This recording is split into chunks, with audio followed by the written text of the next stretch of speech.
Hello students, welcome to GNV Learning Portal. RRB Group D examination లో previous year question quantitative aptitude కి సంబంధించి చూద్దాము. If the sum of two numbers is 430. So two numbers sum 430 అంటున్నాడు and HCF is 43 అన్నాడు. ఎప్పుడైతే HCF 43 అన్నాడో మనము ఈ రకంగా రాసుకోవచ్చు. 43A plus 43B is equal to 430. So ఇక్కడ HCF 43 కాబట్టి ఈ రకంగా మనం రాసుకోవడం జరుగుతుంది. 43 into A plus B is equal to 430 and A plus B is equal to 10 అవుతుంది. సో ఇక్కడ A, Bలు మనకి కో ప్రైమ్ నెంబర్స్ అవుతాయి.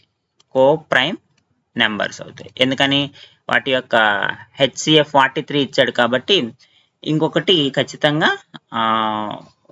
రెండిటి మధ్య కూడా మనకి 1 అనేది కామన్ ఫ్యాక్టర్ ఉంటుంది. కాబట్టి ఏ బిల మధ్య కామన్ ఫ్యాక్టర్ 1 కాబట్టి కో ప్రైమ్ నెంబర్స్ అవుతాయి. సో కో ప్రైమ్ నెంబర్స్ అయినప్పుడు వాటి యొక్క కాంబినేషన్ 1 అంటే A ప్లస్ బి 10 అయినప్పుడు మనకి 1 9 కానీ 3 7 కానీ 7 3 కానీ 9 1 కానీ మనకి 4 కాంబినేషన్స్ వస్తాయి.